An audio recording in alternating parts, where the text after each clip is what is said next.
হতাশাও হোৱা নাই, আমি শংকিতও হোৱা নাই।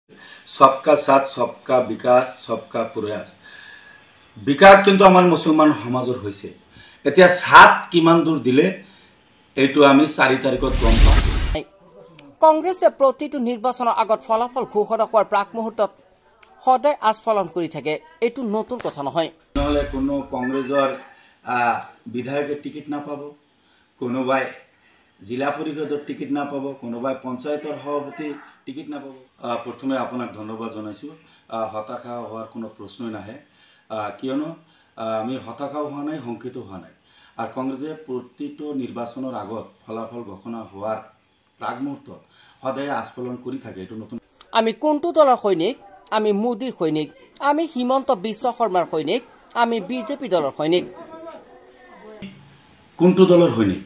আমি মোদীৰ সৈনিক, আমি হিমন্ত বিশ্ব শৰ্মাৰ সৈনিক, আমি বিজেপি দলৰ সৈনিক। আপুনি জানে গোৱালপাৰা ষ্টেটত এটা গান বাজিছে, মোদী হাই তো মুমকিন হাই, হিমন্ত হাই তো হিম্মত হাই।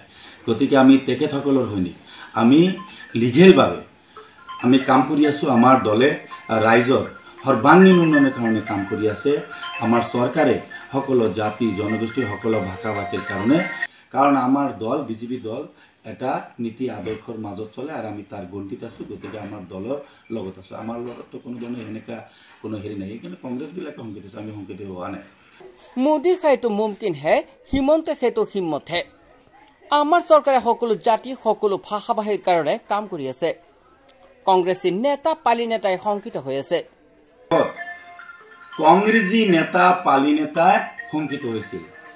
আমি শুনা পাইছোঁ ৰকিবুল হুছেইন ডাঙৰীয়া তেখেতে মনোনয়ন পত্ৰ দিয়াৰ লগে লগে তেখেত যদি জিকি যায় তেনেহ'লে কোনো কংগ্ৰেছৰ বিধায়কৰ টিকেট নাপাব, কোনোবাই জিলা পৰিষদৰ টিকেট নাপাব, কোনোবাই পঞ্চায়তৰ সভাপতি টিকেট নাপাব।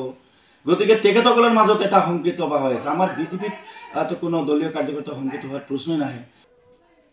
আমি শুনা পাইছোঁ যে ৰকিবুল হুছেইন ডাঙৰীয়াই তেখেত যদি জিকি যায় তেনেহ'লে কোনোবা কংগ্ৰেছৰ বিধায়কৰ টিকেট নাপাব, জিলা পৰিষদৰ টিকেট নাপাব, কোনোবাই পঞ্চায়তৰ সভাপতি টিকেট নাপাব। গতিকে তেখেতসকলৰ মাজত এটা শংকিত বা হৈ আছে। আমাৰ বিজেপিত কোনো দলীয় কাৰ্যকৰ্তা শংকিত হোৱাৰ প্ৰশ্নই নাহে। তেখেতসকলৰ মাজত এটা শংকিত ভাৱ হৈ আছে, আমাৰ বিজেপিৰ মাজত নহয়। এই মন্তব্য অসম সংখ্যালঘু উন্নয়ন বৰ্ডৰ সদস্য তথা জলেশ্বৰ সমষ্টিৰ যুৱ নেতা উছমান গনিৰ বিস্ফোৰক মন্তব্য হৈছে। এতিয়া সাত কিমান দূৰ দিলে এইটো আমি 4 তাৰিখত গম পাম।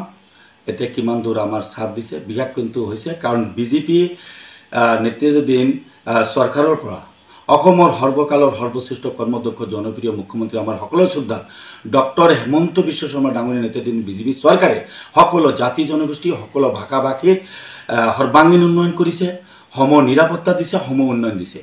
বিশেষকৈ মুছলমান সমাজে আটাইতকৈ লাভৱান হৈছে। এতিয়া মুছলমান সমাজ এতিয়া যদি ভোট দিছে তেনেহ'লে ভাল কথা, আৰু যদি দিয়া নাই তেনেহ'লে বিজেপিৰ পৰা যিমান আঁচনি ল'ব লাগে লৈছে, যদি দিয়া নাই তেতিয়াহ'লে মইতো ক'লোৱেই অলপ আগত যে বিকাশ হৈছে, হয়তো সাথ দিয়া নাই। News desk report DA365।